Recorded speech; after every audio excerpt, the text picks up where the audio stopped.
बोलून. नमस्कार विद्यार्थी मित्रांनो. पूर्व माध्यमिक शिष्यवृत्ती परीक्षा या परीक्षेच्या जिल्हास्तरीय ऑनलाईन तासिकेमध्ये अर्थात मिशन आरंभ मध्ये मी आपणा सर्वांचं स्वागत करतो.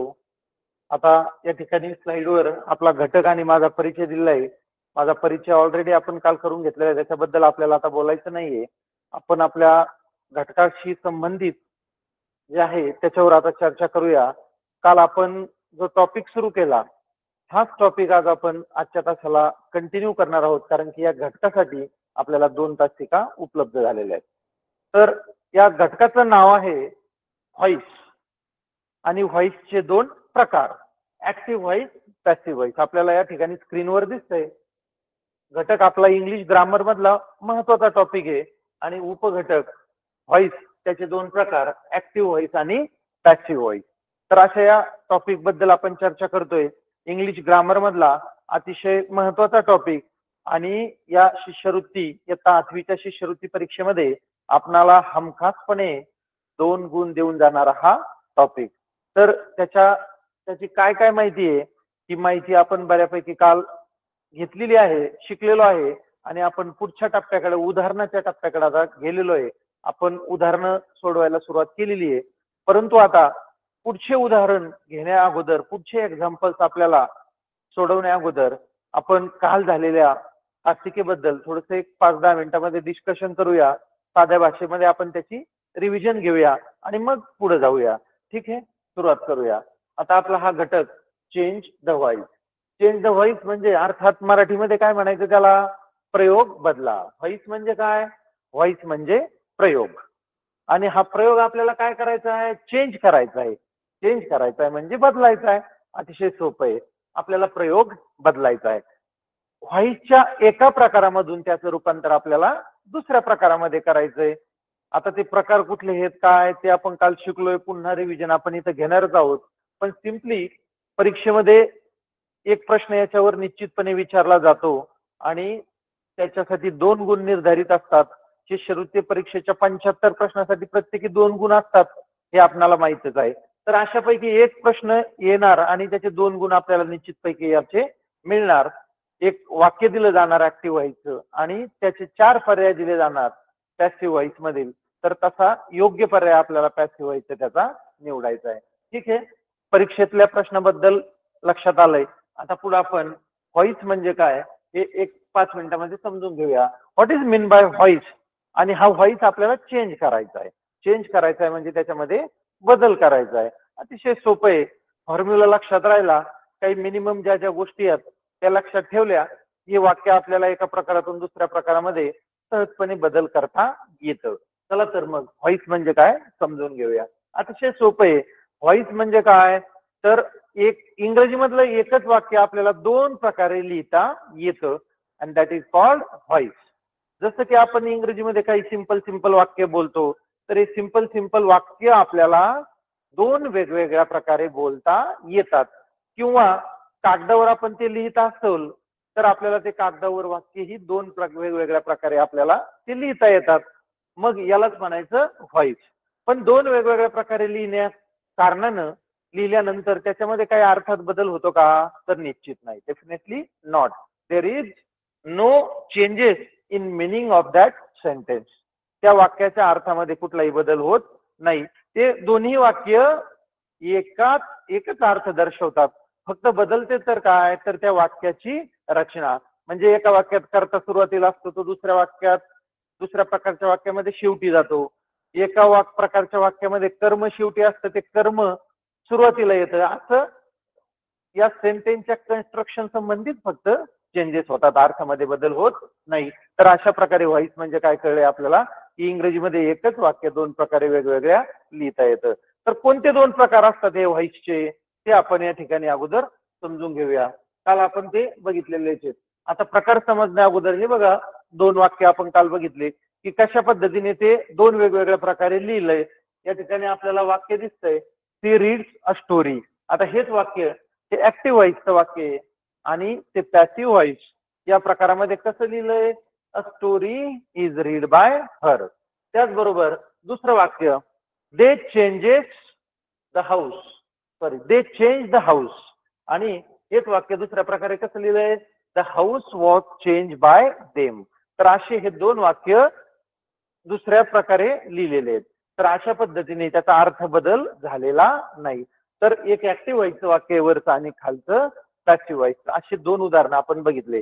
फक्त याच्यामध्ये विद्यार्थी मित्रांनो आपल्याला एकच गोष्ट लक्षात ठेवायची, ती गोष्ट अशी की ऍक्टिव्ह व्हॉइसच्या वाक्याचं रूपांतर ते कन्वर्ट आपल्याला पॅसिव्ह व्हॉइस मध्ये त्याचा बदल करताना त्या वाक्यामध्ये मुख्य क्रियापद असणं गरजेचं आहे.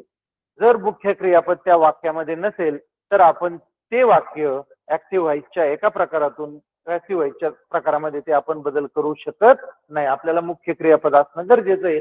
जसं की या दोन उदाहरणांमध्ये आपल्याला इथं दिसतंय की रीड, पहिल्या वाक्यामध्ये रीड आणि दुसऱ्या वाक्यामध्ये चेंज असे मेन व्हर्ब या ठिकाणी आलेले आहेत. ते वाक्यामध्ये असणं गरजेचं आहे. ते जर नसतील तर आपण वाक्याच्या व्हॉइसचा प्रकार बदलू शकत नाही. ठीक आहे. तर आता पुढच्या स्लाइडमध्ये या व्हॉइसच्या प्रकारांसंबंधी एक रिव्हिजन करूया. Types of voice. Types of voice. आता टाइप्स म्हणजे काय हे आपल्याला माहित आहे ना. टाइप्स टाइप्स म्हणजे काय, प्रकार. या व्हॉइसचे प्रकार म्हणजे प्रयोगाचे प्रकार काल आपण शिकलोय. आता मराठीमध्ये जर बघितलं, हे मराठीच्या व्याकरणामध्ये सुद्धा हे प्रकार आहेतच आणि इंग्लिशमध्ये सुद्धा आहेत. ते आपल्याला दोन्हीची थोडी तुलना करून आपल्याला ते समजून घ्यावे लागतील आणि ते तुम्हाला मराठी व्याकरणाचाही तुम्ही शिकला असाल. व्हॉइसचे मुख्य दोन प्रकार आहेत विद्यार्थी मित्रांनो. एक हे ऍक्टिव्ह व्हॉइस आणि दुसरा प्रकार आहे पॅसिव्ह व्हॉइस. आता याचे मराठी नावं काय आहेत ना हे लक्षातच ठेवायचे. ऍक्टिव्ह व्हॉइस म्हटलं की आपल्या डोळ्यासमोर लगेच आलं पाहिजे कर्तरी प्रयोग, आणि पॅसिव्ह व्हॉइस म्हटलं की कर्मणी प्रयोग. असे नावच त्यांचे पाठच झाले पाहिजे, लक्षातच राहिले पाहिजे. आता समजून घेऊया. ऍक्टिव्ह व्हॉइस म्हणजे कर्तरी प्रयोग. याच्यामध्ये हा शब्द जो दिसतोय कर्ता, तर या कर्ता शब्दाला महत्व असतं. म्हणजे या प्रकारच्या ऍक्टिव्ह व्हॉइसच्या वाक्याची सुरुवात नेहमी कर्त्यापासून होते. आणि दुसरं पॅसिव्ह व्हॉइस. पॅसिव्ह व्हॉइसच्या प्रकारची सुरुवात कर्माने होते. याला कर्म, याच्यामध्ये कर्म महत्वाचं असतं. तर अशा पद्धतीने हे दोन प्रकार आपण काल बघितलेले आहेत. त्यानंतर आता पुढच्या स्लाइडमध्ये त्याची रचना कशा पद्धतीची असते हेच थोडं या ठिकाणी दाखवलेलं आहे. की ऍक्टिव्ह व्हॉइस म्हणजे काय, की ज्या वाक्यातील क्रियापद कर्त्याच्या लिंगवचनानुसार बदलते त्यास ऍक्टिव्ह व्हॉइस म्हणजे कर्तरी प्रयोग म्हणतात. म्हणजे इथं महत्व कशाला आहे, तर कर्त्याला. त्याच्यानंतर बघा याची रचना सिंपल, आणि जनरली आपण इंग्रजीमधले अनेक वाक्य लिहिताना बोलताना याच प्रकारचे वाक्य आपण लिहितो किंवा बोलतो. जास्तीत जास्त वाक्य आपण जे वापरतो त्याच्यापैकी ऍक्टिव्ह व्हॉइसचे जे वाक्य असते, कारण की त्याची रचना कशी असती तर अशा पद्धतीची असते. ते तुम्हाला लक्षात येईल की अगोदर कर्ता असतो त्याच्यामध्ये, नंतर क्रियापद असतं आणि नंतर कर्म. आता या कर्त्यासाठी यस जे वापरलंय, यस फॉर सब्जेक्ट. सब्जेक्ट म्हणजे कर्ता, वाक्यामध्ये क्रिया करणारा कर्ता. त्याच्यानंतर क्रियापद. क्रियापद म्हणजे काय, व्हर्ब. वाक्यामध्ये जी क्रिया घडत आहे ती दाखवणारा शब्द, त्यालाच आपण ऍक्शन वर्ड किंवा व्हर्ब असं म्हणतोय. ते क्रियापद आणि राहिलेला भाग कर्म. तर अशा पद्धतीची सिंपली त्याची रचना असते. आता अशा प्रकारचं वाक्याचं रूपांतर आपल्याला पुढचा जो प्रकार आहे पॅसिव्ह व्हॉइस त्याच्यामध्ये करायची. त्याची रचना कशी असते, तर पॅसिव्ह व्हॉइसची रचना. पॅसिव्ह व्हॉइस म्हणजे काय, तर ज्या वाक्यातील क्रियापद कर्माच्या लिंगवचनानुसार बदलते. कर्म बदललं की त्याच्या लिंगवचनानुसार ते करते, ते बदलतंय. म्हणजे याच्यामध्ये महत्व कशाला आहे, तर कर्माला महत्व आहे. याची वाक्याची सुरुवात कशाने होते, तर कर्माने होते. आता मागचंच वाक्य आपण हे पॅसिव्ह व्हॉइसच्या प्रकारात लिहिलेलं आहे. याच्यामध्ये आपण काय चेंज झालेला बघितला, तर पहिल्या वाक्यातला जो ऑब्जेक्ट होता कर्म, ते या वाक्यामध्ये सुरुवातीला आलेला आहे. आणि त्याची रचना, आता ही रचना आपल्याला ध्यानात ठेवणं गरजेचं आहे. कारण की आपल्याला जे सगळे वाक्य आता बनवतोय आणि बनवणार आहेत या रचनेनुसार आपण बनवतोय. काय येते, तर सुरुवातीला काय घ्यायचंय, सुरुवातीला घ्यायचंय कर्म ऑब्जेक्ट. त्याच्यानंतर काय घ्यायचंय, सहाय्यकारी क्रियापद. कशाचे, टू बी चे. आता टू बी चे हेल्पिंग वर्ड्स म्हणजे सहाय्यकारी क्रियापद कुठले आहेत, पुढच्या स्लाइड मध्ये ते येणार आहे. वर्तमान काळातले वेगळे, त्याच्यानंतर भूतकाळातले वेगळे आणि भविष्य काळातले वेगळे. त्यानंतर आपल्याला घ्यायचंय मुख्य क्रियापदाचं तिसरं रूप म्हणजे पास्ट पार्टिसिपल क्रियापदाचं आपल्याला मुख्य क्रियापदाचं तिसरं रूप घ्यायचंय आणि त्याच्यानंतर आपल्याला शब्दयोगी अव्यय प्रिपोजिशन बाय हा घ्यायचा आहे. हा बाय फिक्स घ्यायचा आहे. तो कुठे घ्यायचा आहे? मुख्य क्रियापदाचं तिसरं रूप आलं की त्याच्या पुढे आपल्याला बाय घ्यायचा आहे आणि शेवटी घ्यायचा आहे कर्ता, वाक्यामध्ये क्रिया करणारा कर्ता. तर अशा प्रकारची ही रचना आपल्याला ध्यानात ठेवणं गरजेचं आहे. हा फॉर्म्युला, हा सूत्र, हे सूत्र लक्षात राहिलं की आपली जी वाक्याची रचना ऍक्टिव्ह व्हॉइस मधून पॅसिव्ह व्हॉइस मध्ये करताना सोपं जाईल. ठीक आहे, पुढच्या स्लाइड मध्ये बघूया. आता ह्या वाक्यामध्ये काय बदल झाले हे आपण काल बघितले, याला जास्त वेळ देण्याची गरज नाही. कर्ता पॅसिव्ह व्हॉइस मध्ये कुठे गेलाय? शेवटी गेलाय. कर्म होतं ते सुरुवातीला आलंय, हे याला काही वेळ देण्याची गरज नाहीये. त्याच्यानंतर पुढच्या ज्या स्लाइड आहेत, या पुढच्या 3 स्लाइड जास्त महत्वाच्या आहेत. हे नियम आणि त्याच्या पुढच्या 3 स्लाइड. आता नियम काय आहेत हे आपण समजून घेतले. नियम म्हणजे जो फॉर्म्युला आपण आता बघितला पॅसिव्ह व्हॉइसचा, तो फॉर्म्युलाच या ठिकाणी नियमाच्या स्वरूपात दिलेला आहे. बघा, तर 1 मिनिट वेळ देऊ याला, की आपल्या समोर ऍक्टिव्ह व्हॉइसचं वाक्य आलं, ते आपल्याला पॅसिव्ह व्हॉइस मध्ये रूपांतर करायचंय. तर काय काय क्रमाने आपल्याला कृती करायची ती आपल्याला समजून घ्यायची. पहिल्यांदा सुरुवातीला काय करायचंय, तर दिलेल्या वाक्यातला काय शोधायचा आहे? दिलेल्या वाक्यातला कर्ता शोधायचा आहे.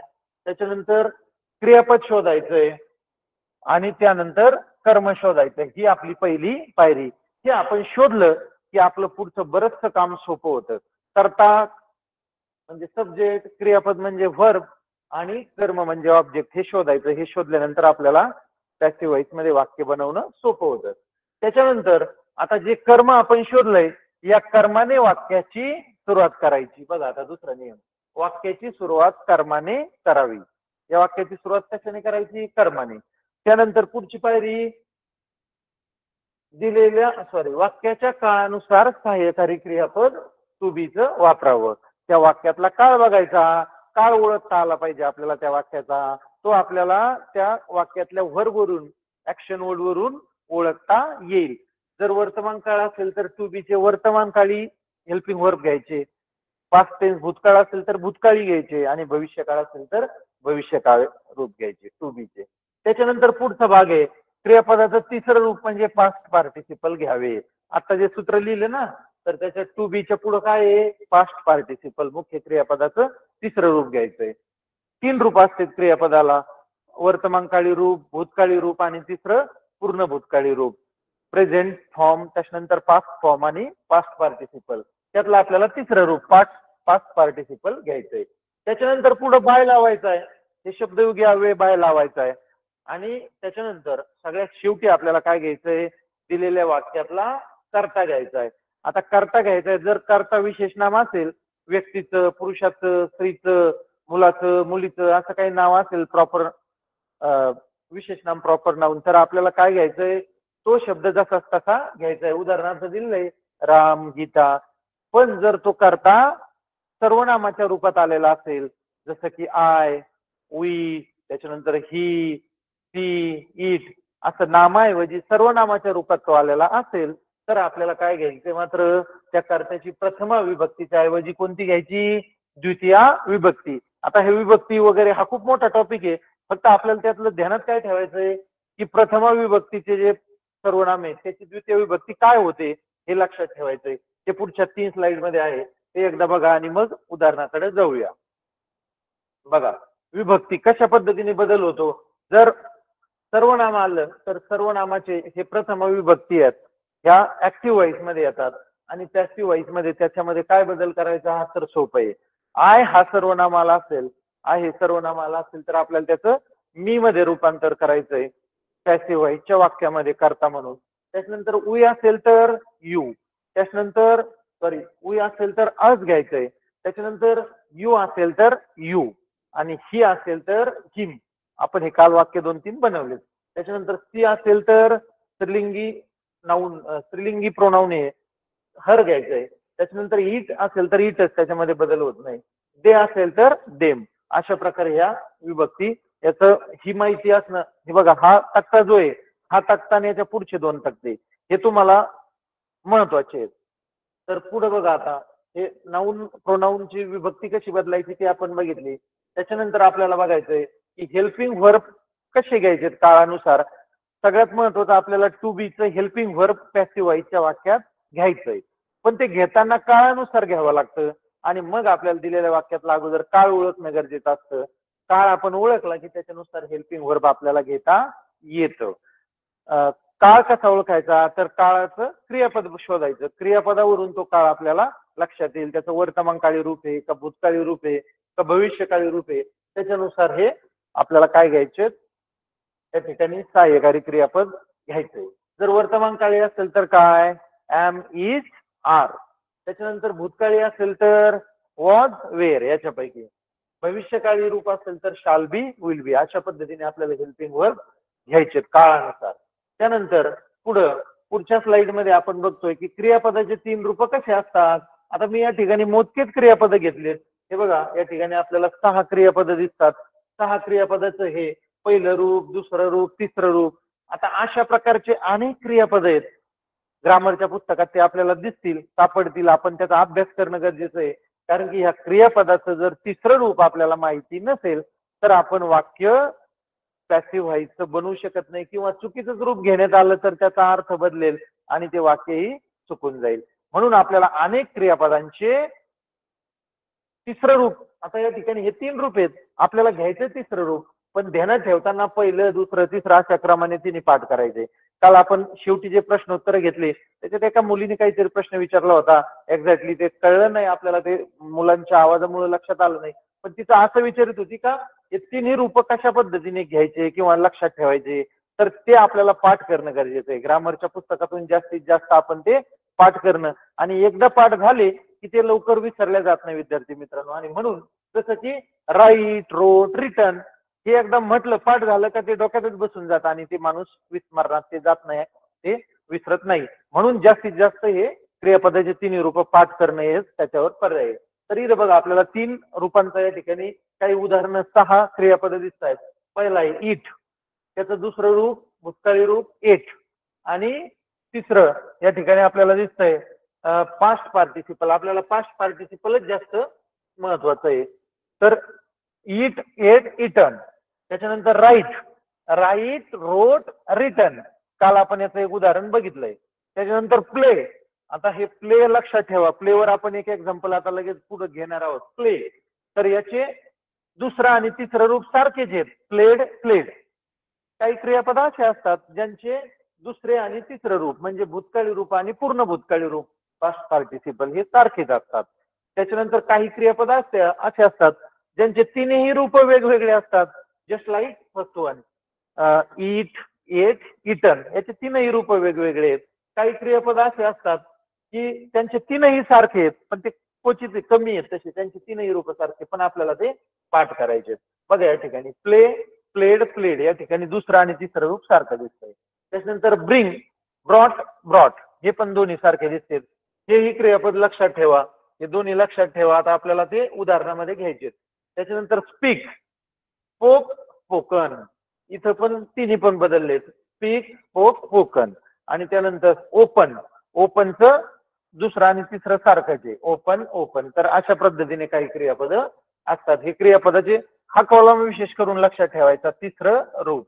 तर हे आपल्याला वाक्यामध्ये पॅसिव्ह व्हायच्या वापरायचंय. ठीक आहे, या ठिकाणी आपली माहिती कालची रिव्हिजनची पूर्ण झालेली आहे. आता आपल्याला उदाहरणाकडे जायचंय. आता या ठिकाणी अनेक स्लाइड आहे, प्रत्येक स्लाइडवर एक उदाहरण आहे, आणि उदाहरणाच्या वरती मी फॉर्म्युला म्हणजे आपल्याला सूत्र दिलेलं आहे. तर काल आपण एक्झाम्पल नंबर 1 आणि 2, 1 अँड 2 ते आपण घेतलेले आहेत. आता तिसऱ्या उदाहरणापासून सुरुवात करूया. कालचं हे फर्स्ट वन झालेलं आहे. त्याच्यानंतर सेकंड एक्झाम्पल हे आपलं काल झालेलं आहे. इथं आपले मला वाटतंय आपण शेवट केला होता. आता तिसऱ्या उदाहरणापासून आपल्याला सुरुवात करायची, आणि खूप सोपे असे उदाहरण आहेत. थोडस विचार करा, ऑनलाईन तासिकेमध्ये थोडस सिरियसली घेऊन लक्ष द्या. आपल्याजवळ वही, पेन अशा गोष्टी ठेवा, नोट डाऊन करा. जॉईन व्हायचंय, नुसतं करायचंय म्हणून तसं न करता सिरियसली आता अशाकडे लक्ष दिलं, निश्चितच आपल्याला फायदा होईल. तर आता एक्झाम्पलला सुरुवात करूया. कालपर्यंतचे एक्झाम्पल झालेत. आता आपल्याला 2, 3 आणखी खूप एक्झाम्पल आहे. वेळ जसा ऍडजस्ट होईल आपण तेवढे घेणारच आहोत. आता बघा, लक्ष द्या. ऍक्टिव्ह व्हॉइसचं वाक्य आपल्याला करायचंय पॅसिव्ह व्हॉइस मध्ये.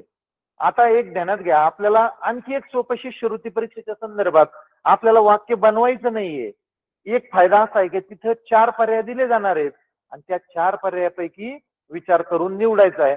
या सूत्रानुसार आपण ते तयारच करणार आहे, पण ऑलरेडी वाक्य तयार झालेलं खाली उत्तराच्या रूपात दिलेलं असणार आहे. ते फक्त आपल्याला निवड करायची त्याची अचूकपणे, पण त्याच्यासाठी ही सगळी कृती आपल्याला करावंच लागणार आहे. ठीक आहे. तर या पानावर वरती खाली उदाहरण आहे, उदाहरणाचं उत्तर आहे, पण त्या उत्तराकडे जास्त फोकस न करता, लक्ष न देता केवळ आपल्या फॉर्म्युलाकडे बघा. चला सुरुवात करूया. हा फॉर्म्युला सूत्र काय आहे हे पुन्हा आपण रिपीट करूया, कारण की आता बऱ्याच एक्झाम्पलला हाच फॉर्म्युला आपला असणार आहे. बघा आपल्याला पहिलं घ्यायचंय ऍक्टिव्ह व्हॉइसचं वाक्य पॅसिव्ह व्हॉइस मध्ये करताना अगोदर घ्यायचंय कर्म. अगोदर ते तिन्ही शोधावं लागेल आपल्याला. त्याच्यानंतर घ्यायचंय कर्म. त्याच्यानंतर काय घ्यायचंय सहाय्यकारी क्रियापद टू बीचं काळाच्या काळानुसार. त्याच्यानंतर तिसरं घ्यायचंय क्रियापदाचं तिसरं रूप पास्ट पार्टिसिपल. आता हे सूत्र तुमच्या लक्षातच यायला पाहिजे. हे मागचं दोन सोडून द्या. बाय 4 नंबरला फिक्स घ्यावा लागतो आणि शेवटी करता घ्यावा लागतो. हे दोन थोडं ध्यानात आपोआपला राहतील, पण हे 3 गोष्टी अगोदर ध्यानात ठेवा. या ठिकाणी आपण कर्मणी प्रयोगात वाक्य बनवतोय पॅसिव्ह व्हॉइस म्हणजे त्याची सुरुवात कर्माने होते हे तर आपण ध्यानातच ठेवायचंय. मग प्रश्न राहिलाच काय, मधल्याच 2 गोष्टी ध्यानात ठेवायच्यात. पहिलं आपल्याला कर्माने सुरुवात होती, कर्म लक्षातच आहे आपल्या. त्याच्यानंतर टू बीचं आपल्याला सहाय्यकारी क्रियापद घ्यायचंय आणि त्याच्यानंतर क्रियापदाचं तिसरं रूप घ्यायचंय. या 2च गोष्टी लक्षात ठेवायच्यात. त्याच्या पुढे बाय घेऊन करता घ्यायचा हे आपलं सहजपणे लक्षात राहील. ठीक आहे. आता हा फॉर्म्युला आपण बघितलेला आहे. आता एक्झाम्पल कडे जाऊया. एक्झाम्पल बघा अतिशय सोपं आहे. आपण सोप्याकडून अवघडाकडे अशा सूत्राने चाललेलो आहे. अगोदर आपले सोपे उदाहरण आहेत. एक्झाम्पल उदाहरण 3 number. They played cricket. It is very easy example I think. They played cricket. आता या वाक्यामध्ये काय शोधा, कर्ता शोधा, त्याच्यानंतर क्रियापद शोधा, व्हर्ब आणि तिसरं शोधा कर्म. कर्म तर शेवटी असतच राहिलेला भाग. पहिलं शोधा करता. वाक्यात क्रिया कोण करतंय, ते प्लेड क्रिकेट है ना, ते क्रिकेट खेळले. ते हा शब्द आहे म्हणजे करता. या खेळण्याची क्रिया करणारा करता, क्रिया करणारा कोण आहे, करता ते. मग हा करता झाला. करता म्हणजे यस सब्जेक्ट. आता इथं यस लिहिलेलं आहे, आपण ते समजून घ्या थोडं. यस म्हणजे करता. त्याच्यानंतर पुढं क्रिया कोणती चालू आहे, कोणती क्रिया झालेली आहे, दे प्लेड क्रिकेट. प्लेड म्हणजे खेळलेत, बरोबर आहे की नाही, खेळण्याची क्रिया झालेली आहे. मग हे काय आहे याच्यामधलं, व्हर्ब. व्हर्ब म्हणजे क्रियापद. इथे या ठिकाणी मी लिहितो व्हर्ब म्हणजे क्रियापद. आणि नंतर शेवटी राहिलेला भाग कोणता आहे, हा क्रिकेट. क्रिकेट हे काय आहे, कर्म. त्याला म्हणतोय आपण ऑब्जेक्ट, कर्म. आता या ठिकाणी आपण या 3 गोष्टी शोधल्यात. त्यात तुम्हालाही लक्षातच आले असेल. पहिलं आणि ऍक्टिव्ह व्हॉइसच्या वाक्याची रचना अशीच असते, ती आपण बघितली की अगोदर करता, नंतर क्रियापद आणि नंतर कर्म. तिने आपण शोधलंय. आता काय करायचंय, आपल्या नियमाप्रमाणे किंवा आपल्या सूत्राप्रमाणे आपण हे शोधल्यानंतर आपल्याला वाक्याची सुरुवात करायची कर्माने. कर्म म्हणजे ऑब्जेक्ट. काय कर्म या वाक्यात बघा. चला व्यवस्थित बघा, लक्ष द्या आणि स्वतः वाक्य तयार करायचा प्रयत्न करा. क्रिकेट कर्मने सुरुवात केली. कर्म काय, क्रिकेट. त्याच्यानंतर पुढची पायरी, कर्म झाल्यानंतर आपल्याला काय घ्यायचंय, टू बी सहाय्यकारी क्रियापद घ्यायचंय, काळानुसार घ्यायचंय. मग अगोदर वाक्याचा काळ ओळखा. या ठिकाणी अतिशय सोपं आहे. काळ कसा ओळखणार, तर वाक्यातील क्रियापदानुसार. क्रियापद कोणतं आहे, प्लेड. आता या ठिकाणी आपण आता तक्ता बघितला होता काही क्रियापदांच्या 3 रूपाचा. याच्यामध्ये क्रियापदाचे 3 रूप काय होते प्लेचं. पहिलं रूप होतं प्ले, दुसरं रूप होतं भूतकाळी रूप प्लेड आणि तिसरं रूपही काय होतं, प्लेड. तर अशा पद्धतीने हे क्रियापदाचे 3 रूप होते. आता याच्यात कोणतं रूप आलंय, प्लेड. म्हणजे एकतर दुसरं रूप आलं म्हणा किंवा तिसरं रूप आलं, पण त्याच्यावरून आपल्याला एवढं लक्षात येईल की कोणतं रूप आलं, भूतकाळी रूप आलंय. मग भूतकाळी रूप जेव्हा येतं तेव्हा भूतकाळी रूपाचं हेल्पिंग व्हर्ब कुठलं वापरलं जातं, एकतर वाज किंवा वेअर. आपण जर करता एकवचनी असेल, एकच असेल एकवचनी, तर आपण त्यावेळेस वॉज घेतो. आणि करता हा अनेक वचनी असेल तर आपण त्यावेळेस काय घेतो, वेअर घेतो. आता या ठिकाणी क्रिकेट सिंग्युलर आहे, एकवचनी, आणि म्हणून आपण काय घेतलं, वॉज. भूतकाळातलं घेतलं आपण वॉज. Cricket watch.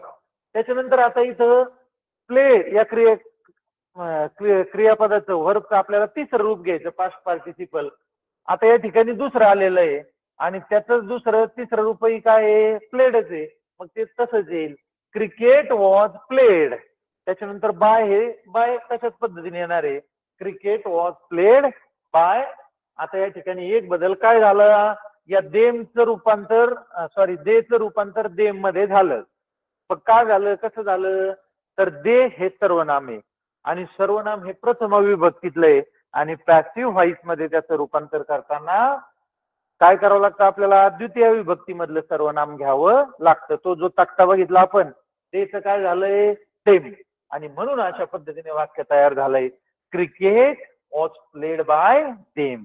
तर अशा पद्धतीने हे सोपं एक्झाम्पल आपल्या समोर होतं आणि अतिशय सहजपणे आपण ते बनवू शकतो. वही तुमच्या जवळ ठेवा, पुढच्या स्लाइड मधलं उदाहरण तुम्ही लगेच लिहून घ्या, एक अर्ध्या मिनिटात उदाहरण लिहून होईल आणि पुढे तेच उदाहरण खाली बनवण्याचा पॅसिव्ह व्हॉइस मध्ये प्रयत्न करा.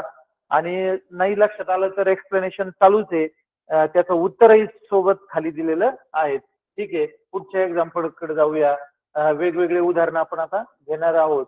या ठिकाणी पुढचं एक्झाम्पल बघा, हे अतिशय सोपं आहे. याच उदाहरणाप्रमाणे ते उदाहरण आहे. इथं सूत्र दिलेलं आहे, सूत्रावर जास्त आता विचार करण्याची गरज नाही, ते तुमच्या लक्षातच आलं पाहिजे. पहिलं कर्म ऑब्जेक्ट, त्याच्यानंतर हेल्पिंग व्हर्ब काळानुसार टू बीचं, त्याच्यानंतर पास्ट पार्टिसिपल क्रियापदाचं तिसरं रूप, त्याच्यानंतर काय बाय हा शब्दयोगी अव्यय आणि शेवटी वाक्याचा कर्ता. तो जर व्यक्तीचं नाव असेल, विशेष नाम असेल तर जसं तसं घ्या, नाहीतर सर्वनाम असेल तर द्वितीय विभक्तीमध्ये काय त्याचं बनतं ते बघा. तर अशा पद्धतीने फॉर्म्युला आहे. उदाहरणाकडे बघूया. उदाहरण लक्षात घ्या, तुम्ही लिहून घेतलं चालेल, वहीवर व्यवस्थित पॅड वही सोबत ठेवून व्यवस्थित नोट डाऊन करा. एक्झाम्पल, सोनू ओपन दी डोर. बघा अतिशय सोपं उदाहरण आहे, सोनू ओपन दी डोर. सुरुवातीला काय करा, अतिशय सोपं आहे, सोनू ओपन दी डोर. सुरुवातीला याच्यामधला कर्ता ओळखा, क्रिया करणारा सब्जेक्ट, त्याच्यानंतर दुसरं ओळखा वर्ब, त्याच्यामधली क्रिया कोणती चालू आहे, आणि शेवटी कर्म काय क्रिया, त्याचा परिणाम, तर त्याच्या क्रियेचा परिणाम कशावर होतोय, शेवटी राहिलेला भाग हा कर्म. तर ते शोधायला मदत होईल. मला सांगण्यापूर्वी मला वाटतंय तुम्ही बऱ्याच विद्यार्थ्यांनी शोधलंही असेल. अतिशय सोपं आहे. याच्यामध्ये वाक्यातला क्रिया करणारा कोण आहे समजून घ्या, सोनू ओपन दी डोर. अर्थ काय याचा, सोनूने दरवाजा उघडला. बरोबर आहे की नाही, सोनू ओपन दी डोर. आता याच्यामध्ये करता क्रिया करणारा कोण आहे, सोनू. बरोबर, क्रिया केली त्याने. काय क्रिया केली ते दाखवणारा शब्द कोणता आहे, त्यालाच आपण व्हर्ब म्हणतो. बरोबर, काय क्रिया केली, तर क्रिया केली त्यांनी उघडला. बरोबर आहे की नाही, ओपन. तर ओपन हे काय आहे, व्हर्ब. व्हर्ब म्हणजे क्रियापद. हे इथं करता सोनू. त्याच्यानंतर राहिलेला भाग द डोर. द डोर हा काय आहे, ऑब्जेक्ट. ऑब्जेक्ट म्हणजे काय, कर्म. तर हे आपण तिने शोधलं. अगदी सोपं आहे. पुढे काय करणार, कर्माने सुरुवात वाक्याची पॅसिव्ह व्हॉइसचा करायची. हे अतिशय डोक्यात फॉर्म्युला डोक्यात घेऊन टाका, बसून टाका अगदी, की शेवटी आपल्याला जो कर्म येईल त्या कर्माने नवीन वाक्याची सुरुवात करायची. आणि म्हणून आपण द डोरने वाक्याची सुरुवात केली. बघा इथं द डोर, द डोरने आपण नवीन वाक्याची सुरुवात केली. त्याच्यानंतर आपल्याला घ्यायचंय टू बीचं हेल्पिंग व्हर्ब, सहाय्यकारी क्रियापद. काय सहाय्यकारी क्रियापद घेणार, त्याच्यासाठी काळ ओळखा वाक्याचा. काळ कसा ओळखणार सांगा, मुख्य क्रियापद शोधा. मुख्य क्रियापद काय आहे, ओपन. आता या ओपनचं वर्तमानकाळी रूप आलंय की भूतकाळी रूप आलंय तेवढं बघा, त्याच्यावरून तुमच्या लक्षात येईल का भविष्यकाळी रूप आहे. तर ओपन या क्रियापदाचे आता तिन्ही रूप आपण बघितले. त्याचं पहिलं रूप होतं ओपन, त्याच्यानंतर दुसरं रूप होतं ओपन, याला ईडी प्रत्यय लागला होता. बऱ्याच क्रियापदाला काय होतं ध्यानात घ्या, बऱ्याच क्रियापदाला भूतकाळ करताना ईडी हा प्रत्यय लागला जातो, तेव्हाच ओळखायचं हे भूतकाळी रूप आहे. त्याच्यानंतर त्याचं तिसरं रूप पण काय आहे, पास्ट पार्टिसिपल ओपन. ते पण काय करतो आपण, तिसरं रूप. दुसरं आणि तिसरं सारखेच रूप आलेले आहेत, याला म्हणायचं पास्ट पार्टिसिपल क्रियापदाचं तिसरं रूप. आता या ठिकाणी ओपन आलंय म्हणजेच हा वर्तमानकाळी रूप आलंय का? नाही. बरोबर. त्याच्यानंतर ते आलंय भूतकाळी रूप ओपन. म्हणजे वाक्याचा काळ कोणता आहे? भूतकाळ आहे. मग भूतकाळ असेल वाक्याचा काळ तर आपल्याला टू बीचं काय घ्यायचंय? भूतकाळी रूप घ्यायचंय. मग भूतकाळी रूप कुठले असतात टू बीचे? आत्ता तक्त्यात आपण बघितलं. वर्तमान काळातले काय असतात? Am, is, are. त्या पद्धतीने भूतकाळातले काय असतात? वॉज आणि वेअर. बरोबर. आता वॉज एक वचनात घेतात, वेअर अनेक वचनात. तर या ठिकाणी द डोर, दरवाजा, एकच दरवाजा आहे. द डोर म्हणून आपल्याला भूतकाळी रूप घ्यायचंय वॉज. The door was. त्याच्यानंतर क्रियापदाचं तिसरं रूप पास्ट पार्टिसिपल काय घेणार? Open. The door was open. या ठिकाणी लक्षात आलं तुम्हाला तिसरं रूप काय होतं? ओपनचं ओपन. याच्यामध्ये काही बदल नाही झालेला. तिसरं रूप दुसरं तिसरं रूप सारखंच आहे. हे दुसरं आणि तिसरं रूप सारखंच आहे म्हणून त्याच्यात बदल झाला नाही. The door was open. त्याच्यानंतर बाय हे प्रिपॉजिशन वापरलं है ना, बाय. आता या ठिकाणी शेवट काय? शेवट आपल्याला काय घ्यायचं? शेवट या ठिकाणचा कर्ता घ्यायचा आहे. ऍक्टिव्ह व्हॉइस मधला सुरुवातीला आलेला कर्ता हा पॅसिव्ह व्हॉइस मध्ये शेवटी येत असतो. बरोबर. मग आता जसं मागच्या वाक्यामध्ये आपण काय केलं होतं? देचं देम बनवलं होतं है ना, ते सर्वनाम होतं. देचं देम बनवलं. तसं इथं सोनूचं काय बनवणार? मग सोनूचं सोनूच ठेवलंय. त्याचं सिंपल रिझन काय आहे? त्याचं सिंपल कारण काय आहे? सोनू एक विशेष नाम आहे. ते मुलाचं किंवा मुलीचं नाव आहे आणि म्हणून त्याच्यामध्ये बदल होत नाही. There is no change in proper noun. विशेष नामामध्ये बदल होत नाही. ते जसं आहे तसं घ्यायचं. बदल कधी करायचा? फक्त सर्वनाम आलं तर. जसं की हिचं हिम बनवलं आपण, देचं देम बनवलं, मागच्या उदाहरणामध्ये उईचं अस घेतलं. तर अशा पद्धतीने काय करायचं आपल्याला? सोनूचं आपण काय ठेवलंय? विशेष नाम असल्या कारणानं, व्यक्तीचं, पुरुषाचं, मुलाचं, मुलीचं असं नाव असल्या कारणानं ते आपण जसं होतं तसंच ठेवलं. आणि म्हणून वाक्य काय झालंय लक्षात घ्या. सोनू ओपन दी डोर हे वाक्य पॅसिव्ह व्हॉइस मध्ये कसं बनलंय? The door was open by Sonu. तर अशा पद्धतीने हे भूतकाळातलं वाक्य. Then moving to the next example. पुढच्या एक्झाम्पलकडे आपण आता जाऊया. सूत्र वर दिलेलंच आहे आणि खाली एक्झाम्पल कडे आपण लक्ष देऊया. वरती फॉर्म्युला पण लिहिलेला आहे. फॉर्म्युला काय आहे? तर तो अगोदर कर्म घ्यायचंय ऑब्जेक्ट, नंतर टू बीचं सहाय्यकारी क्रियापद, नंतर पास्ट पार्टिसिपल, नंतर बाय घेऊन करता घ्यायचा आहे. बरोबर. वाक्य बघूया, शोधूया, समजून घेऊया. काय एक्झाम्पल? ती विल ब्रिंग बुक्स. बघा, ती विल ब्रिंग बुक्स. आता या ठिकाणी तर वाक्यातला कर्ता, क्रियापद आणि कर्म शोधायचंय. ती विल ब्रिंग बुक्स. ती पुस्तके आणीन है ना, किंवा ती पुस्तक आणीन. तर अशा पद्धतीने हे वाक्य आहे. आता याच्यामध्ये क्रिया करणारं कोण? म्हणजेच कर्ता कोण आहे? ती पुस्तके आणीन म्हणजे ती, सी. आता याच्यामधला सी हा काय आहे? मग कर्ता. कर्ता म्हणजे आता खूप आपण रिपीट करतोय, लक्षातच बसायला पाहिजे. कर्ता म्हणजे सब्जेक्ट. त्याच्यानंतर क्रियापद कोणतं? काय क्रिया चालू आहे? ती विल ब्रिंग बुक्स. ती पुस्तके आणीन. ब्रिंग, ब्रिंग हे वर्ब आहे. आणीन, आणणे है ना. तर ब्रिंग हा काय आहे? वर्ब. वर्ब म्हणजे काय? क्रियापद. बरोबर. हे आपल्या लक्षात आलं. आणि राहिलंय काय मग? तर कर्म राहिलंय. बुक्स. बुक्स हे काय आहे? कर्म. त्याला आपण ऑब्जेक्ट म्हणतो. त्याला म्हणू आपण कर्म. झालं. आता त्याच्यानंतर मध्ये एक शब्द राहिलाय. काय वर मधला हा शब्द? विल है ना, विल. तर हा विल काय दर्शवतोय आपल्याला? विल किंवा शाल असे शब्द असेल तर हे क्रियापदाचं भविष्यकाळी रूप दर्शवतंय. काय? भविष्यकाळी रूप. भविष्यकाळ कशाला म्हणतात ते आपल्याला माहिती आहे की एखादी क्रिया पुढच्या येणाऱ्या काळामध्ये जर होणार असेल, आतापर्यंत घडूनही गेली नाही किंवा चालू असलेल्या काळातही ती घडत नाही, तर पुढे येणाऱ्या काळामध्ये पुढे होणार असेल ती गोष्ट, पुढे घडणार असेल तर आपण त्याला भविष्यकाळ म्हणतो. आणि भविष्यकाळ दाखवण्यासाठी शाल, विल किंवा शाल बी, विल बी असे शब्द येतात. आणि हा इथं विल शब्द आला, that means this is the example of future tense है ना. याचा अर्थ काय आहे?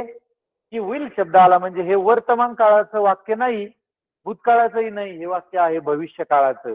आपल्याला वाक्याचा काळ ओळखलाय, भविष्य काळ. बरोबर. त्याच्यानंतर कर्ता क्रियापद कर्म हे आपण शोधलंय. आता वाक्य बनवायला किती सोपं होतंय. तर कर्माने वाक्याची सुरुवात करायची. कर्म काय आहे? बुक्स. मग आता वाक्याची सुरुवात आपण या ठिकाणी केली, बुक्स. त्याच्यानंतर पुढं वाक्याचा काळ ओळखल्यामुळे आता या ठिकाणी आपण टू बीचं रूप घेऊ शकतो. वाक्याचा काळ काय आहे? भविष्य काळ. आणि भविष्य काळात दोन वापरतात, शाल बी किंवा विल बी. या ठिकाणी आपण बुक्स, या ठिकाणी काय वापरलंय? Will be. Books will be. त्याच्यानंतर पुढं ब्रिंग. आता या ब्रिंग या व्हर्बचे 3 रूप आपण आता बघितले, मी तुम्हाला लक्षातही ठेवायचे सांगितले होते. ब्रिंग त्याचा भूतकाळी रूप, दुसरं रूप आणि तिसरं रूप. ब्रिंग, ब्रॉट, ब्रॉट अशा पद्धतीचे. आणि म्हणून तिसरं रूप ब्रॉट असल्या कारणाने आपण काय घेतलं? ते brought. Books will be brought. त्याच्यानंतर बाय हे प्रिपोजिशन लावायचंय. आणि आता या ठिकाणी सी हा करता कसा आहे? करता नाऊन आहे का प्रोनाऊन आहे? नाऊन नाही, हा काय आहे? प्रोनाऊन आहे, सर्वनाम आहे. नामाऐवजी आलेला शब्द आहे सी. इथं काय मुलीचं नाव कुठले आलं नाही, मुलीसाठी फक्त काय म्हटलंय? सी म्हणजे ती. आता ही ती प्रथम विभक्ती, तीचं काय होत असतं? हर होत असतं. आणि म्हणून या ठिकाणी करता प्रथम विभक्ती ऐवजी आपण द्वितीय विभक्तीत पॅसिव्ह व्हॉइस मध्ये घेतलाय, तो काय आहे? हर. आणि म्हणून वाक्य काय तयार झालंय? Books will be brought by हर. ध्यानात घ्या, हा चेंज द व्हॉइस टॉपिक असा आहे, एकदा लक्षात बसला, त्याचा सराव केला की तुम्हाला वाक्य लिहायची गरज पडत नाही. ऍक्टिव्ह व्हॉइसचं वाक्य पॅसिव्ह व्हॉइस मध्ये तुम्ही वाक्य बघितलं ऍक्टिव्ह व्हॉइसचं की मनामध्येच तुम्ही रचना तयार करायला सुरुवात करता. हे कर्म घेऊन तुम्ही मनातल्या मनातच वाक्य तयार करता, लिहिण्याचीही गरज पडत नाही. पण त्याच्यासाठी आपल्याला सरावाची गरज असते. ठीक आहे. आता हे एक्झाम्पल्स आपण बघितलेत. आता पुढच्या एक्झाम्पल कडे जाऊया. आता आतापर्यंत विद्यार्थी मित्रांनो एक चेंज असा आहे, आपल्याला एक सोपा चेंज आहे. आतापर्यंत आपण जे एक्झाम्पल बघितलेत, हे 5 उदाहरणं आपण बघितलेत. त्याच्या अगोदर आपण नियमातही 2 उदाहरणं बघितलेत. तर या सगळे एक्झाम्पल हे साध्या काळातले होते. म्हणजे सिंपल पास्ट टेन्स असेल, सिंपल फ्युचर टेन्स असेल, सिंपल प्रेझेंट टेन्स असेल, ह्या साध्या काळातले होते. आता या ठिकाणी टेन्स आपण शिकलेलो आहे. टेन्स म्हणजे वाक्याचे काळ. वाक्य वेगवेगळ्या काळात असतात. तर इथं आपल्याला आता 2 प्रकारच्या काळांचे वाक्य शिकायचे आणि त्याच्यामध्ये चेंजेस फक्त एकच आहे आणि तोही खूप सिंपल आहे. आपल्याला काय शिकायचंय? प्रेझेंट कंटिन्युअस टेन्स आणि त्याच्यानंतर पास्ट कंटिन्युअस टेन्स. म्हणजे प्रेझेंट कंटिन्युअस टेन्स म्हणजे चालू वर्तमान काळ आणि पास्ट कंटिन्युअस टेन्स, पास्ट म्हणजे भूतकाळ, कंटिन्युअस म्हणजे चालू, चालू भूतकाळ. मग चालू वर्तमान काळ आणि चालू भूतकाळ या दोन्ही प्रकारच्या काळातले वाक्य ऍक्टिव्ह व्हॉइस मधून पॅसिव्ह व्हॉइस मध्ये कसे करतात ते समजून घ्यायचे. फक्त एक चेंज आहे, बाकी काही अवघड नाही आणि तोही खूप सोपा आहे. पण त्या अगोदर आपल्याला चालू वर्तमान काळ आणि चालू भूतकाळ म्हणजे काय हे समजून घ्यावं लागेल. आता चालू म्हणजे काय? अतिशय सोपं आहे. कोणी सांगू शकतं की जी क्रिया कशी आहे? चालू आहे, ती भूतकाळात पूर्ण झालेली नाही किंवा वर्तमान काळातही पूर्ण झालेली नाहीये. ती कशी आहे? चालू आहे. जसं की बघा, मी अभ्यास करत आहे, है ना. त्याच्यानंतर मी पत्र लिहित आहे, बरोबर आहे की नाही. मी पाणी पित आहे. वाक्य संपलंही नाही किंवा पुढच्या भविष्य काळात होणार नाही. वर्तमान काळात किंवा भूतकाळात ते वाक्य कसं आहे? चालू आहे, continuous. I am writing a letter. तर अशा पद्धतीचे वाक्य. क्रिया कशी आहे? चालू आहे, ती पूर्ण झालेली नाहीये किंवा पुढे होणार आहे अशातलाही भाग नाही, ती चालू आहे. आता हे चालू दोन्ही काळ कसे ओळखायचे? It is a very simple. खूप सोपं आहे. त्याच्यासाठी काय साधी गोष्ट लक्षात ठेवायची? चालू काळ कसे शोधायचे? हा चालू, मग तो कोणता असेल? तो चालू वर्तमान काळ असेल किंवा चालू भूतकाळ असेल. हा वर्तमान काळ आहे का भूतकाळ आहे ते त्याच्या हेल्पिंग वरून एखादी क्रियापदावरून कळेल. पण चालू काळ कसा समजून घ्यायचा? तर अतिशय सोपा. आपलं जे व्हर्ब असतं, व्हर्ब क्रियापद, या क्रियापदाला ING तर असा प्रत्यय जोडून येतो. इथं उदाहरण बघा, सी इज ड्रिंकिंग. इथं ING जोडून आलेला आहे. जसं की ड्रिंक, ड्रिंक हे मूळ क्रियापद आहे. ड्रिंक म्हणजे पिणे आणि त्याला काय जोडून आलाय? ING असा प्रत्यय जोडून आला, याचा अर्थ काय की क्रिया चालू आहे, क्रिया पूर्ण झालेली नाही किंवा पुढे पण होणार नाही, क्रिया चालू आहे, चालू स्थितीत ती पूर्ण झालेली नाही. ING आला की समजायचा की वाक्य दोन पैकी एका काळाचं आहे. दोन पैकी कोणत्या? एकतर चालू वर्तमान काळाचं आहे किंवा चालू भूतकाळाचं आहे. आता वर्तमान काळाचं कसं ओळखायचं आणि भूतकाळाचं कसं ओळखायचं? आता या ठिकाणी वाक्य बघा, ती इज ड्रिंकिंग अ वॉटर. तर चालू वर्तमान काळ किंवा चालू भूतकाळ या दोन प्रकारच्या वाक्यामध्ये काय होतं, तर क्रियापदाच्या अगोदर हेल्पिंग व्हर्ब येतं. जसं की इथं इज आलेलं आहे. आता इज हे टू बीचे हेल्पिंग व्हर्ब आहेत. मग ते कोणत्या प्रकारच्या काळातले सांगा? वर्तमान काळातले ते भूतकाळातले आहेत. आता आपण तेच शिकतोय 2 दिवस झाले की वर्तमान काळात हेल्पिंग व्हर्ब कोणते असतात? Am, is, are. आता त्याच्यापैकी इज आलंय म्हणजे हा काळ कोणता आहे? वर्तमान काळ. जर वॉज किंवा वेअर हे जर आलं असतं इथं, तर काय समजलं असतं आपण की हे वाक्य कोणत्या प्रकारच्या काळातलं आहे? भूतकाळातलं आहे. ING आलाय म्हणजे चालू आहे काळ, चालू काळातलं आहे, कंटिन्युअस टेन्स मधलं. आणि हेल्पिंग व्हर्ब वरून कळेल ते आपल्याला वर्तमान काळातलं आहे की भूतकाळातलं आहे. आता हे कोणत्या प्रकारचं वाक्य आहे जरा सांगा तुम्ही. सांगा म्हणजे माईक ओपन न करता तुमच्या मनाला सांगायचंय. इज आलंय, इज आलंय म्हणजे कशाचं आहे? वर्तमान काळाचं. आणि ING आलाय म्हणजे काय इथं? चालू आहे, म्हणजे चालू वर्तमान काळाचं हे वाक्य आहे, प्रेझेंट कंटिन्युअस टेन्स. आता एक ध्यानात घ्या, इथं फक्त वॉज आला असता, वॉज, इथं फक्त वॉज आला असता, WAS. इज आपण खोडून टाकू 1 मिनिट. इथं फक्त असं वाक्य असतं, ती वॉज ड्रिंकिंग अ वॉटर. आता मग हा काळ कुठला होता? क्रियापदाला ING आला म्हणजे चालू काळे, आणि वॉज आलं म्हणजे काय? भूतकाळे. म्हणजे चालू भूतकाळाचं वाक्य आहे, म्हणजे पास्ट कंटिन्युअस टेन्स आहे. तर लक्षात आलं तुम्हाला? ओळखायचं चालू काळ कसा ओळखायचा? फक्त क्रियापदाला ING जोडून येतो. सोपं आहे गोष्ट लक्षात ठेवायला. आणि त्याच्या अगोदर जे हेल्पिंग व्हर्ब येतं वर्तमान काळातलं आलं तर ते चालू वर्तमान काळ आहे, कंटिन्युअस प्रेझेंट. आणि भूतकाळातलं जर आलं हेल्पिंग व्हर्ब तर चालू भूतकाळ म्हणजे कंटिन्युअस पास्ट टेन्स. किती सोपं आहे विद्यार्थी मित्रांनो, लक्षात आलं असेल तुम्हाला. तर अशा पद्धतीने आता काय करायचं आपल्याला? हे चालू वर्तमान काळ किंवा चालू भूतकाळ याचे वाक्य आपल्याला बघायचे काय बदल करतात. तर त्याच्यात एकच बदल आहे. तो बदल काय आहे? तर बघा, अशा पद्धतीचा बदल आहे. स्लाइड थोडी वर घेऊयात. त्याच्यामध्ये बदल फक्त असा आहे की आपल्याला या दोन प्रकारचे वाक्य ऍक्टिव्ह व्हॉइस मधून पॅसिव्ह व्हॉइस मध्ये कसं करायचं ते बघूया. एकच बदल असा आहे की या प्रकारच्या उदाहरणामध्ये क्रियापदाच्या तिसऱ्या रूपापूर्वी बिंग घ्यायचंय. काय? क्रिया चालू असण्या कारणाने आहे ना. क्रिया कशी आहे? चालू आहे, आणि ते चालू असल्या कारणाने आपल्याला बिंग हा शब्द घ्यायचा आहे फक्त. पण तो कुठे घ्यायचा आहे? कुठे घ्यायचा सांगा बरं बिंग? तर क्रियापदाच्या तिसऱ्या रूपापूर्वी.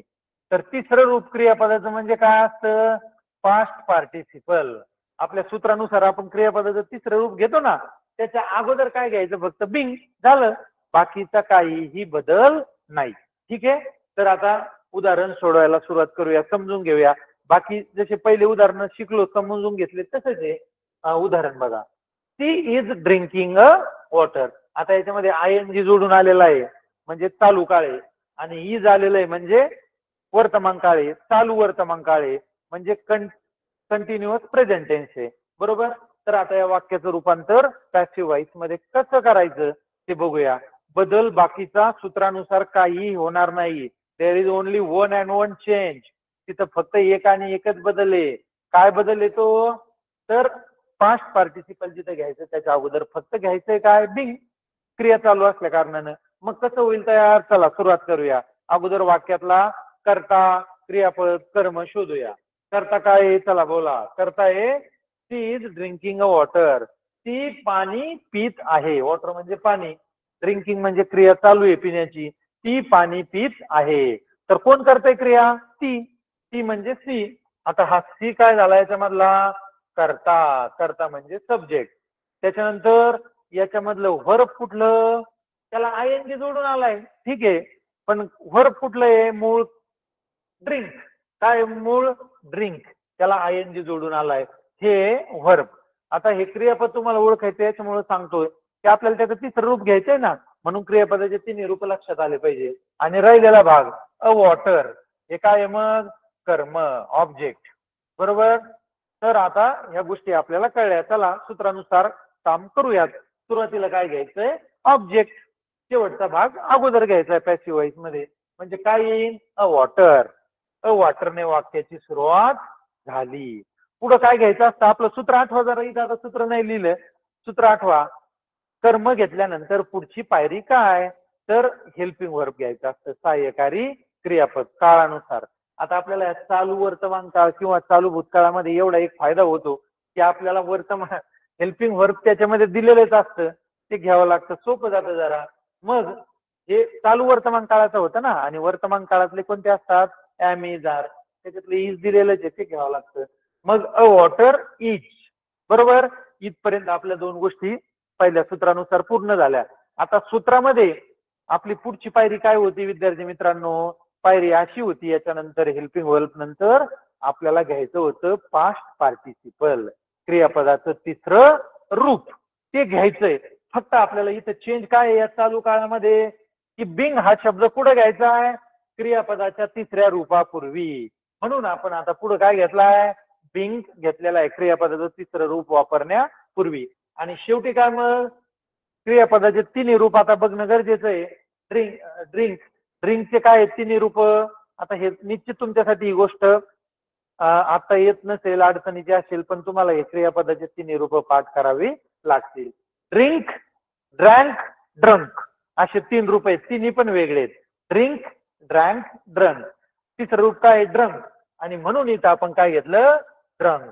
Water is Bing.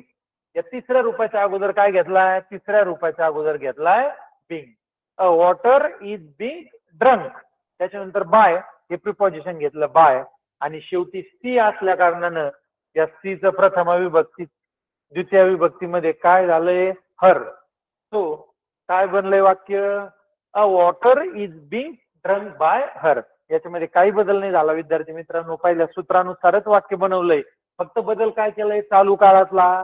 तर वाक्यामध्ये पास्ट पार्टिसिपल जिथं घ्यायचं त्याच्या अगोदर कोणता शब्द घेतलाय? बिंग. एवढंच एक बदल या चालू काळामध्ये झालेला आहे. आता याच्यात एक लक्षात घ्या, इथं जर वॉज असतं, इथच्या ऐवजी काय असतं? वॉज असतं, वॉज. हे वाक्य कशातलं होतं? पहिलं चालू वर्तमान काळातलं होतं. आता वॉज घेतल्यामुळं कशातलं झालं? चालू भूतकाळातलं झालं. बरोबर. मग आता हे असं वाक्य असतं तर खाली काय बदल झाला असता? जरा विचार करा बरं, काय बदल झाला असता? कोणत्या कोणत्या गोष्टीमध्ये बदल झाला असता? कर्म आहे तसंच, काही बदल झाला असतं का? अ वॉटर नाही. त्याच्यानंतर पुढे आता फक्त बदल झाला असता हेल्पिंग वर्ब मध्ये. भूतकाळी आहे ना, म्हणून इथं काय घ्यावं लागलं असतं? वॉज घ्यावं लागलं असतं. बाकी क्रियापदाचं तिसरं रूप तर तेच आलं असतं. त्याच्या अगोदर बिंग तसं झालं असतं. त्याच्यानंतर बाय पण तसं झालं असतं, हर पण तसं झालं असतं. मग हेल्पिंग वर्ब जे दिलेलं आहे ज्या काळाचं आहे ते हेल्पिंग वर्ब आला असतं. एवढाच एक बदल झाला असता. आता हे चालू वर्तमान काळाचं घेतलं. पुढचं आता एक चालू भूतकाळाचं वाक्य आपण घेऊया. पुढचं एक्झाम्पल सोपं आहे, लक्षात घ्यायचंय फक्त. बघा या पेजवर दोन उदाहरणं आहेत, समजून घ्या जरा. एक 7 नंबर आहे, 8 नंबर, असे दोन एक्झाम्पल आहे. आता या ठिकाणी हे वाक्य आहे, वाचा आणि त्याचा काळ ठरवा की कुठल्या प्रकारच्या काळातलं हे वाक्य आहे. अतिशय सोपं आहे. आता चालू काळ आपण शिकतोय, मग तो चालू वर्तमान काळ असेल किंवा चालू भूतकाळ, त्या प्रकारचे वाक्य आहेत का? त्याच प्रकारचे वाक्य शिकतोय, पण ते तुम्हाला शोधायला अगदी सहज शक्य होईल. बघा चला एक्झाम्पल वाचा आणि समजून घ्या. काय एक्झाम्पल आहे 7 नंबरचं? Prakash was watching television. Prakash was watching television. आता याच्यामध्ये काय दिसतंय आपल्याला? तर याच्यामध्ये आलेलं व्हर्ब क्रियापद कोणतं आहे? वॉच. तर या वॉचला काय जोडून आलंय? वॉचला जोडून आलंय आयएनजी. याचा अर्थ काय? वॉच हे मूळ क्रियापद आहे, त्याला जोडून आलंय आयएनजी. म्हणजे हे चालू काळातलं वाक्य आहे. मग चालू काळ कोणता आहे? वर्तमान काळ आहे का भूतकाळ आहे? ते आपण हेल्पिंग वर्ब वरून शोधूया. हेल्पिंग वर्ब काय याच्यातलं? वॉच. वॉच कोणत्या काळात असतं हेल्पिंग वर्ब? सोपं आहे, आत्ताच शिकलोय. ते असतं भूतकाळामध्ये. मग हे वाक्य भूतकाळातलं आणि ING लागलंय क्रियापदाला, याचा अर्थ हे चालू काळ. म्हणजे कोणता झाला? चालू भूतकाळ, म्हणजेच पास्ट कंटिन्युअस किंवा कंटिन्युअस पास्ट टेन्स. आलं लक्षात?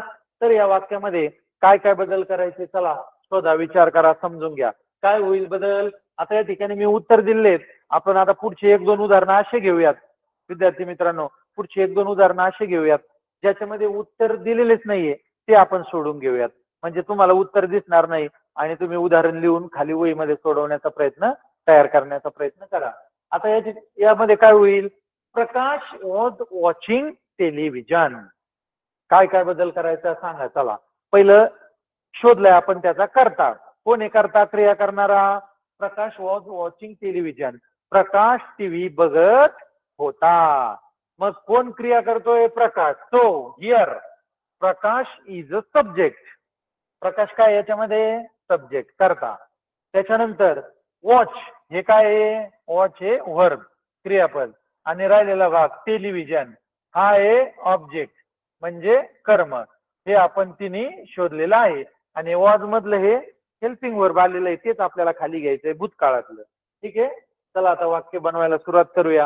हे चालू काळातलं वाक्य आहे. चालू काळात काय करतात? एकच बदल आहे की क्रियापदाच्या तिसऱ्या रूपापूर्वी, ते रूप घेण्यापूर्वी बिंग हा शब्द घेतात. चला मग ऑब्जेक्ट काय आहे? टेलिव्हिजन. कशाने सुरुवात झाली वाक्याची? टेलिव्हिजन.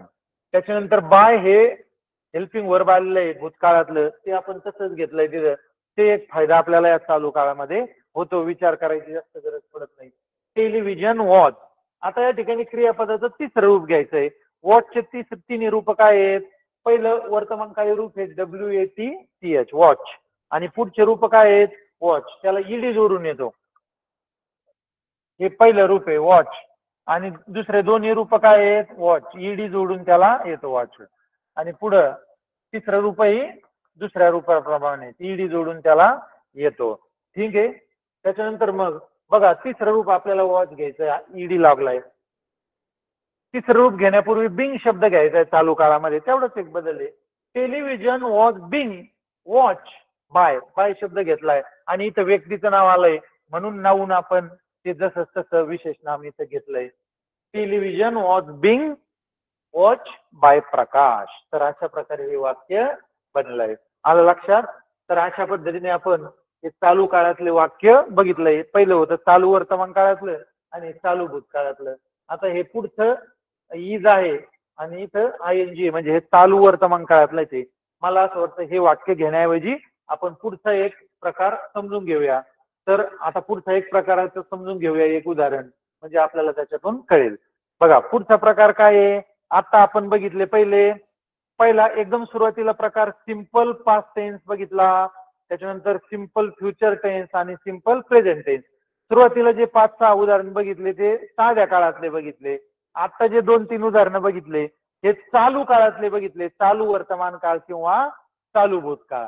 आता या ठिकाणी लक्षात घ्या, आता आपल्याला तिसरा प्रकार बघायचा आहे. तिसरा प्रकार कोणता आहे?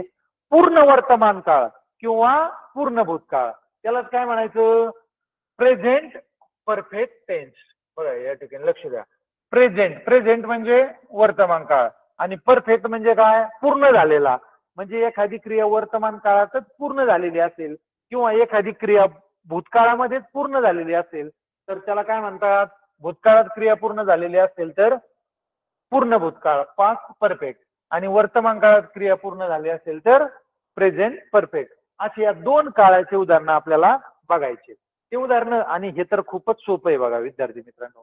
काय बदल करायचा ऍक्टिव्ह व्हॉइस मधून पॅसिव्ह व्हॉइस मध्ये बदलताना? जे पूर्ण झालेले काळ आहेत, मी अभ्यास केला आहे. आता बघा मी अभ्यास करीत आहे हे होतं याच्या अगोदरचा चालू काळ, चालू वर्तमान काळ. आणि मी अभ्यास केला आहे म्हणजे चालू काळातच ही क्रिया पूर्ण झालेली आहे. बरोबर आहे की नाही? तर अशा प्रकारे या पूर्ण वर्तमान काळ किंवा पूर्ण भूतकाळामध्ये काय बदल करतात? तर ही त्याच्याच प्रमाणे सोपं आहे. काय बदल करायचा आहे हे ओळखायचे कसे वाक्य?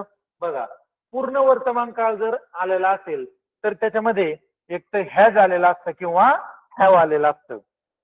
ते जर आलं का समजायचं पूर्ण काळ आहे, पूर्ण वर्तमान काळ आहे, हॅव किंवा हॅज आलं वाक्यात. आणि जर हॅड आलं, हॅड वाक्यामध्ये कोणत्या? ऍक्टिव्ह व्हायच्या वाक्यात हॅड जर आलं तर काय समजायचं पूर्ण भूतकाळ आहे, आणि हॅव किंवा हॅज आलं तर पूर्ण काय आहे वर्तमान काळ. असेच दोन गोष्टीत बदल होतो. आता आपल्याला काय करायचंय फक्त असं जर घडलं तर पॅसिव्ह व्हायच्या वाक्यात काय बदल करायचा. जर हॅज आला असेल तर त्याच्याऐवजी काय घ्यायचं विद्यार्थी मित्रांनो हॅज बीन. हॅव आला असेल तर त्याच्याऐवजी काय घ्यायचं हॅव बीन झालं. आणि भूतकाळी जर असेल पूर्ण भूतकाळ हॅड आलेला असेल तर हॅड ऐवजी काय घ्यायचं फक्त हॅड बीन, म्हणजे पुढे बीन शब्द जोडायचा आहे. तर एवढीच सिंपल गोष्ट आहे. हे अशा प्रकारे हॅव हॅज आला की समजायचं पूर्ण वर्तमान काळी, हॅड आला तर समजायचं पूर्ण भूतकाळी आहे वाक्यामध्ये, आणि त्याच्याऐवजी काय घ्यायचे तर पुढे बीन जोडायचंय. हॅज आला तर हॅज बीन, हॅव आला तर हॅव बीन, आणि हॅड आला तर हॅड बीन. तर या प्रकाराचं एक उदाहरण समजून घेऊया. हे लिहिलेलं तसंच राहू द्या, म्हणजे तुम्हाला कशाऐवजी काय घ्यायचंय पुन्हा त्या लक्षात येतील. आता उदाहरण बघूयात या ठिकाणी.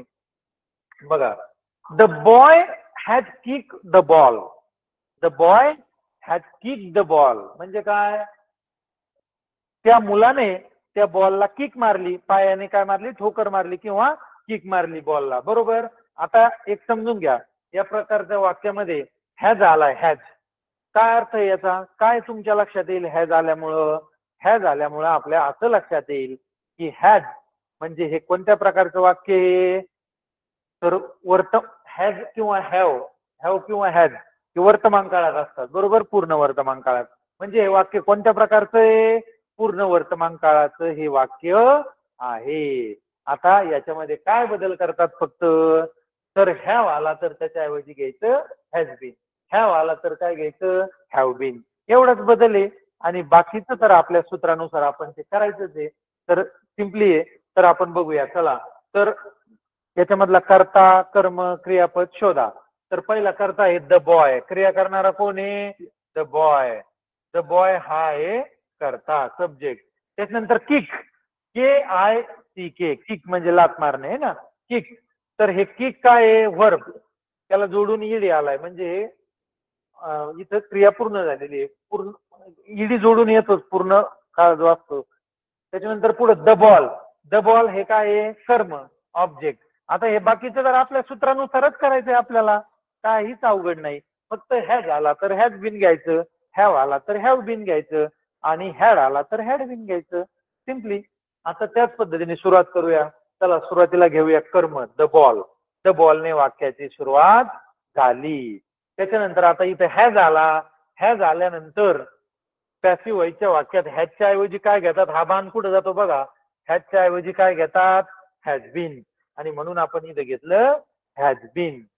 त्याच्यानंतर पुढं आता या क्रियापदाचं तिसरं रूप, क्रियापदाचं तिसरं रूप काय, किकचे तीन रूप काय आहेत, किक किक आणि किक, ईडी प्रत्यय लागलेला आहे वर पुढच्या दोन्ही रूपाला, म्हणून किक घेतलंय तिसरं रूप. त्याच्यानंतर बाय घ्यायचंय, बाय आपल्याला माहिती आहे बाय प्रिपोजिशन घ्यायचंय, आणि शेवटी घ्यायचंय करता. करता काय आहे द बॉय, आणि म्हणून द बॉय आपण तिथं तसं घेतलं. इथं जर एखाद्या मुलाचं नाव असतं तर इकडं आपण कर्त्यामध्ये मुलाचं नावच घेतलं असतं. तो काय बनलंय वाक्य, the ball has been kick by the boy. तर अशा पद्धतीने हे चालू नाही, पूर्ण वर्तमान काळ किंवा पूर्ण भूतकाळातले वाक्य बघितले. आता इथं हॅव आलेला आहे, आपल्याला उदाहरण सोडवायचे दोन, त्याच्यामुळे आपण काय करूया हॅव हॅज पैकी एक उदाहरण घेतलंय. आता हॅड पैकी पूर्ण भूतकाळाचं एक वाक्य बघूया, आणि नंतर दोन उदाहरणं ब्लँक आपण सोडूया. बघा इथं लक्ष द्या, हे हॅवचं आहे, हॅवचं नको आहे, हॅव हॅजचं आपण ऑलरेडी घेतलंय. हॅडचं उदाहरण आपण इथलं बघूया. Swati had open the window. आपला वेळ संपत आला, आपण काय करूया उदाहरण थोडं फास्टली घेऊया, समजून घ्या. याच्यामध्ये Swati had open the window, had आलाय, हॅड हॅड आल्यामुळे आपण काय घेणार आहे, हॅड ऐवजी आपण हॅड बीन घेणार आहोत, हे कळलं तुम्हाला. त्याच्यानंतर ओपन हे वर्ब आलेलं आहे, ओपनचं तिसरं रूप पास्ट पार्टिसिपल ओपन आहे ते आपण घेणार आहे, आणि द विंडो हे काय आहे कर्म आहे, ते कर्म आपण सुरुवातीला घेणार आहे. आणि स्वाती ही काय आहे, स्वाती हे सब्जेक्ट करता.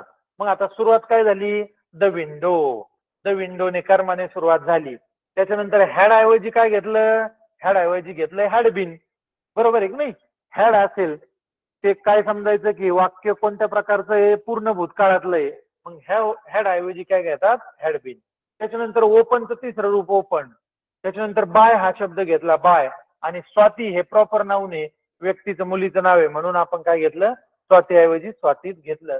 काय वाक्य बनलं, the window had been open by Swati. तर अशा प्रकारे हे आपण अभ्यासले. तर विद्यार्थी मित्रांनो, इथं लक्षात येईल आपण हे तिन्ही प्रकारचे वाक्य बघितलेत. साध्या काळातलेही बघितले, तो वर्तमान काळ असेल, भूतकाळ असेल किंवा भविष्य काळ असेल. चालू काळातलेही बघितले, मग ते कंटिन्युअस टेन्स, तो चालू वर्तमान काळ असेल किंवा चालू भूतकाळ असेल. त्याच्यानंतर पुढं पूर्ण पण बघितले, पूर्ण वर्तमान काळ किंवा पूर्ण भूतकाळ. पास्ट परफेक्ट टेन्स किंवा पास्ट परफेक्ट टेन्स किंवा प्रेझेंट परफेक्ट टेन्स, त्याचे तिन्ही प्रकारचे उदाहरणं आपण बघितलेले आहेत. आता आपल्याला काय करायचंय, एक ब्लँक एक्झाम्पल घेऊया. तुम्ही सोडवण्याचा ते प्रयत्न करा. सगळ्यात शेवटच्या स्लाइड मध्ये आपल्याला इथं ब्लॅक एक्झाम्पल आहे, आणि ते ब्लॅक एक्झाम्पल घेऊया, एक सोडूया, आणि काही प्रश्न असेल तर ते चर्चा करूया. एकच एक्झाम्पल आपल्याला बघायचंय. तर मी 3 दिलेले, तुम्हाला लिहू शकत असेल तर वहीत लिहून घ्या आणि त्याची तयारी करा. बघा, पहिलं उदाहरण फक्त, a farmer was eating a mango. आता तुम्ही एक समजून घ्या, कोणत्या प्रकारचं वाक्य आहे ते समजून घ्या. एवढं एकच उदाहरण आपल्याला सोडवायचंय. खालचे 2 एक्झाम्पल तुम्ही वहीमध्ये लिहून घ्या. तुम्हाला 1-2 मिनिटानंतर चर्चा करायला वेळ देतो. A farmer was eating a mango. इथं ब्लँक आहे, उत्तर नाही आता उत्तर लिहायचंय आपल्याला. A farmer was eating a mango. सोपं आहे. क्रियापद काय आहे याच्यातलं, इट, आणि त्याला काय लागून आला, या इटला आयएनजी लागून आला. याचा अर्थ हे वाक्य कोणत्या काळातलं आहे, चालू काळातलं. चालू काळ. मग तो चालू वर्तमान काळ आहे का भूतकाळ ते ठरवा. ते कशावरून ठरवणार, वाक्यातल्या सहाय्यकारी क्रियापदावरून. सहाय्यकारी क्रियापद काय आहे, वॉज. म्हणजेच हे वाक्य कोणत्या काळातलं आहे, चालू भूतकाळ आहे ना, पास्ट कंटिन्युअस टेन्स. आता अशा प्रकारच्या वाक्यात काय करतात, चालू काळात एकच बदल असतो की क्रियापदाचं तिसरं रूप घेण्यापूर्वी काय घ्यायचं, बिंग. बिंग हा शब्द घ्यायचा, बिंग. बरोबर, एवढंच बदल आहे. आता याच्यातलं समजून घ्या. अ फार्मर, अ फार्मर हा काय आहे, सब्जेक्ट, करता. त्याच्यानंतर इट हे काय आहे, व्हर्ब. आणि अ मँगो हा काय आहे, ऑब्जेक्ट. ऑब्जेक्ट म्हणजे कर्म. मग आता बोला, वाक्य काय तयार होईल, सांगण्याचा प्रयत्न करा तुम्ही स्वतःलाच. आता सुरुवात अशी होईल, अ मँगो ऑब्जेक्टने सुरुवात होईल. ए कॅपिटल घेतला आपण सुरुवात असल्यामुळे, तिकडे स्मॉल होता. अ मँगो हे आपण कर्म या ठिकाणी घेतलं. त्याच्यानंतर काय घ्यावं लागतं, सहाय्यकारी क्रियापद घ्यावं लागतं. आणि चालू काळात ते सहाय्यकारी क्रियापद दिलेलंच असतं, वॉज. वॉज जसं आहे तसं वॉज घेतलं. त्याच्यानंतर काय करायचं विद्यार्थी मित्रांनो, त्याच्यानंतर क्रियापदाचं तिसरं रूप घ्यायचंय. पण ते तिसरं रूप घेण्यापूर्वी आपल्याला चालू काळ असल्यामुळे बिंग शब्द जोडावा लागतो, तो आपण जोडूया, BEING, बिंग. त्याच्यानंतर क्रियापदाचं तिसरं रूप इट, EAT. इटचे 3 रूप काय आहेत, कालच बघितले, इट, एट, इटन. मग तिसरं रूप काय आहे, इटन, YETEN, इटन. त्याच्यानंतर बाय हा शब्द घ्यायचा, बाय. आता बाय नंतर पुढं काय, a mango was been eaten by, करता कोण आहे, a farmer. A farmer, sorry हे स्मॉल घेऊया, अ फार्मर. तर अशा पद्धतीने हे वाक्य आपण बनवलंय. बघा, अतिशय सोपं आहे. आता हे पुढचे तुम्ही 2 वाक्य लिहून घ्या आणि बनवा. एक कम्प्लिटेड हॅज आलेलं आहे, म्हणजे पूर्ण भूतकाळातलं आहे. त्याच्यानंतर सॉरी, पूर्ण वर्तमान काळातलं आहे. त्यानंतर इथं हे हॅड आलंय, याचा अर्थ हे पूर्ण भूतकाळातलं आहे. हे दोन्ही वाक्य तुम्ही बनवू शकता. हॅज ऐवजी हॅज बीन घ्यायचं, हॅड ऐवजी हॅड बीन घ्यायचं. तर अशा प्रकारे आपण हे एक्झाम्पल सुद्धा सॉल्व्ह केलेले आहेत. आता काय करूयात, 1-2 मिनिटात काही अडचण असेल तर विचारू शकता तुम्ही. तुमची झाल्यानंतर आपण आपल्या लेसनला आजच्या हॅलो सर, सर मला प्रेस एक वाईस नाही कळलं. घेऊयात. प्रेस वाईस नाही कळलं sir. Hello sir press voice नाही कळलं. हॅलो, हा हॅलो. हा, बोल हॅलो बोला. सर, प्रेस वाईस नाही कळलं. काय नाही कळलं, प्रेस वाईस. पॅसिव्ह व्हॉइस नाही कळलं. आपण आतापर्यंतचे वाक्य बनवत होतो ना, सगळे ऍक्टिव्ह व्हॉइसचे वाक्य पॅसिव्ह व्हॉइस मध्येच बनवत होतो ना आपण. पॅसिव्ह व्हॉइस म्हणजे कोणता प्रयोग, तर कर्मणी प्रयोग. याची सुरुवात कर्माने होते. हॅलो कर्माला सर, याच्यामध्ये मला तुमचं नाव वाक्य लय आपण भारी आवडलं. काय, हॅलो. हा हॅलो, काय प्रश्न असेल तर विचारा विद्यार्थी मित्रांनो. सर खूप छान हाय शिकवतात. मुलांनो, ठीक आहे. काय अडचण असेल तर नोट डाऊन करा. आता वेळ आपला सर मी सारे लिहिलं करा, आपले डाऊट करा. सर